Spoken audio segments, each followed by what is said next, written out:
Hola.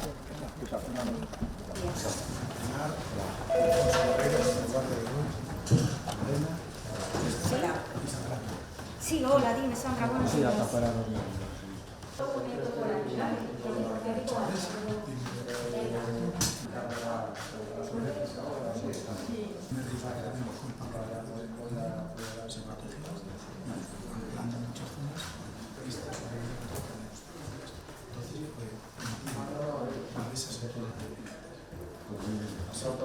Se están viendo ya este toque de paración central en la licera, fueron dos, aquí y aquí,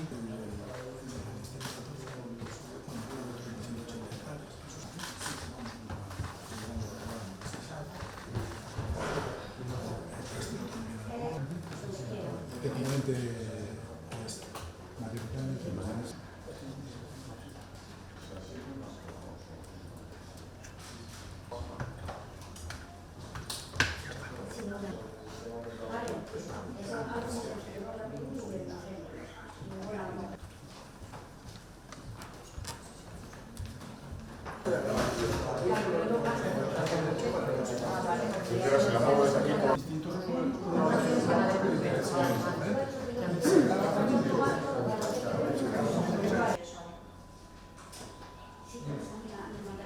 Vale, perfecto. Sí, de hecho, yo tengo la otra cosita para las 3:36, no, vale.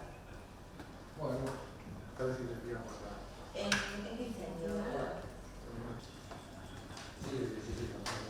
Vale, venga. Chao.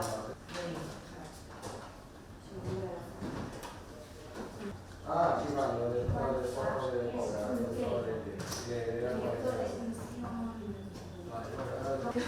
Eso,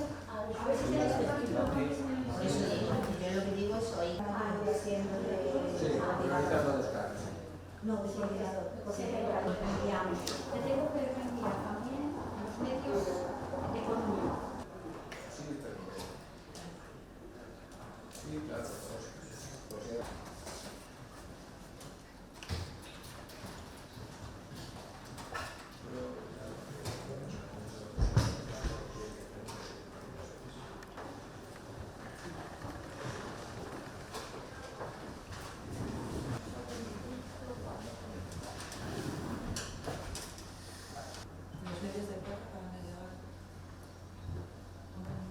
Bueno, moitas gracias por acompañarnos nesta visita que estou facendo xunto co Consello de Presidencia ao Centro de Coordinación, o centro que temos en Santiago, despois hai un en cada provincia, o de Ourense estábamos visitando onte.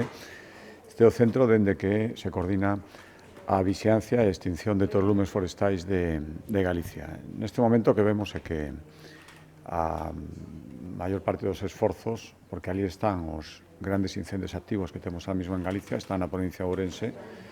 7 dos 7 que ahora mismo activos de máis de 500 hectáreas, 6 están en Ourense íntegramente, despois está o de Dozón, que motivou onte o corte tanto da Estrada Nacional como da autovía, que era limítrofe entre as provincias de Ourense e Pontevedra, pero tamén unha parte importante en Ourense. Por lo tanto, en este momento, aí estamos concentrando todos os esforzos dun mes que está sendo moi complicado. Dende que empezou o mes de agosto, se están extinguindo polos servizos da Xunta de Galicia ao redor de 30-35 lumes diarios, que son, para que se fagan unha idea, uns 250 máis dos que houbo que extinguir no mesmo período do ano pasado. Por tanto, isto require un esforzo importante, moi importante, tanto eu quero agradecer, como facemos sempre, pero que de xustiza o traballo que están facendo todos os profesionais que dende aquí, desde os centros de coordinación,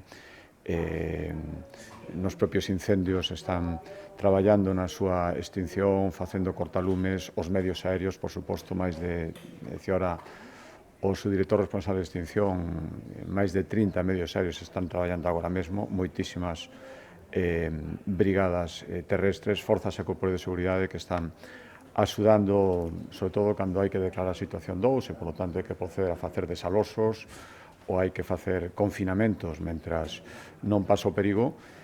E é o que estamos facendo. Foi unha noite complicada, como xa digo, como xa saben, concentrada casi toda en Ourense. Hubo que facer varios desalosos, unha residencia da terceira idade na Mezquita, foron casi todos desplazados a outra residencia no Concello de Arnoia.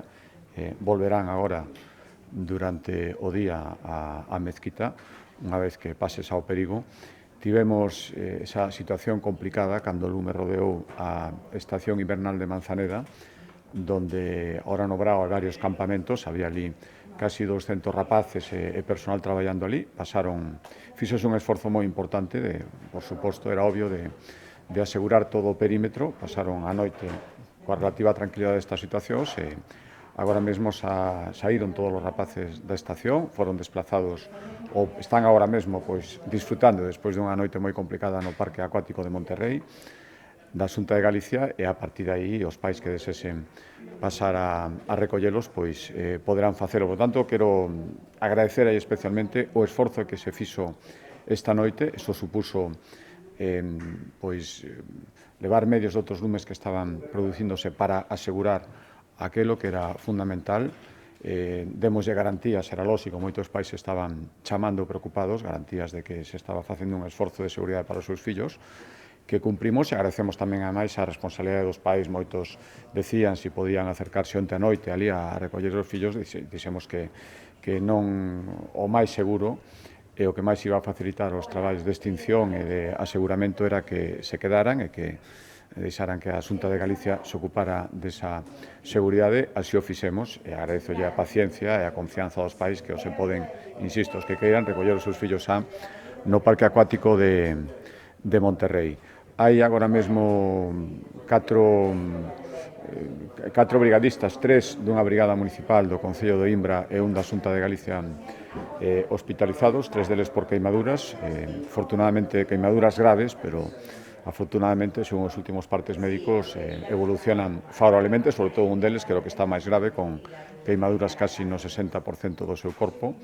Brigadista de 18 anos do Concello de Oimbra, e ademais deses 3 había un tamén pertencente a unha brigada da Xunta de Galicia por un desplazamento dun dos vehículos de extinción, que tamén tuvo unha lesión e que tamén está evolucionando favorablemente. Hubo tamén que atender a algúns veciños, sobre todo na zona de Oimbra, non só, pero especialmente aí, algún núcleo, crisis de ansiedade, algunha pequena queimadura moi leve, algunha fractura por algunha pequena lesión por algún desplazamento rápido, algunha caída, e afortunadamente son todo sancións leves. E seguiremos traballando. O pronóstico, estábamos falando agora estes días, e que durante, polo menos, nos próximos días, durante a fin de semana, vanse manter, sobre todo na provincia de Ourense, temperaturas aínda moi altas. Parece que o vento vai ser un pouco máis favorable para a extinción, pero a situación vai seguir sendo moi complicada, polo menos durante os próximos días. Por lo tanto, seguiremos facendo un esforzo moi importante e volvemos a facer ese chamamento á responsabilidade, primeiro, de todas as persoas, que sexan prudentes, que sigan as indicacións que se lles dean cando se atopen nunha zona de lumes ou de posibles lumes, que non actúen pola súa conta, ni se desplacen pola súa conta nesas zonas en ningún caso, que atendan as indicacións dos profesionais que están ali a pé do terreo e as que podemos dar desde aquí, e, por suposto, a advertencia que facemos sempre aos incendiarios. Moitos dos incendios, o decimos sempre, é unha triste realidade, son provocados, fan moitísimo dano, poñen en perigo a vida das persoas, poñen en perigo as propiedades, e, polo tanto, seguiremos con todos os medios que temos, e temos medios que poden chegar, aínda que pensen que non, poden chegar a detectalos, e, dende logo, se o facemos e acreditamos que teñen responsabilidades, serán postos, como xa estamos facendo, a disposición da Xustiza, e como esperamos facelo nos próximos días, en algún casos, e ao mesmo tempo tamén, xa digo, chamamento á prudencia para eses incendios, os menos nos que non está detrás a man de persoas que os queren provocar. O incendio, por exemplo, onte de Seixalbo, na zona Seixalbo, San Cibrao das Viñas, que obrigou a derivar moitos medios, nun momento en que eran moi necesarios tamén noutros lugares, pero que había moitas vivendas cerca, estaban as naves do Polígono Industrial San Cibrao. Bueno, parece ser que todo indica que foi provocado polas chispas dun tren de mercancías, me parece que era, que foi, bueno, pois, regando ese encendido con todo o combustible que hai ali, con toda a sequedade que hai, que foi que o provocou o incendio. Bueno, tamén hai que ser especialmente prudente aí, e se hai que evitar ese tipo de cousas, pois desde logo hai que facelo tamén, pero insisto en que a maioría dos incendios, desgraciadamente, son provocados por persoas que os prenden. Por lo tanto, advertencia de que seremos implacables.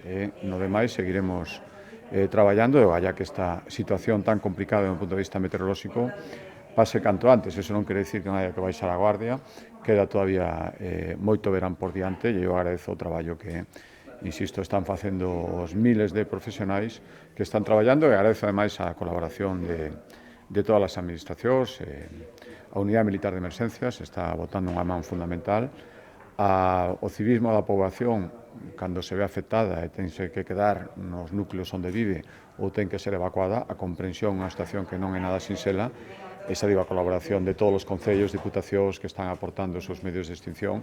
Isto é unha tarefa de todos e esperamos que esta situación complicada, que se está producindo, como saben tamén, en moitas comunidades autónomas, pase canto antes ou polo menos baixe a súa intensidade.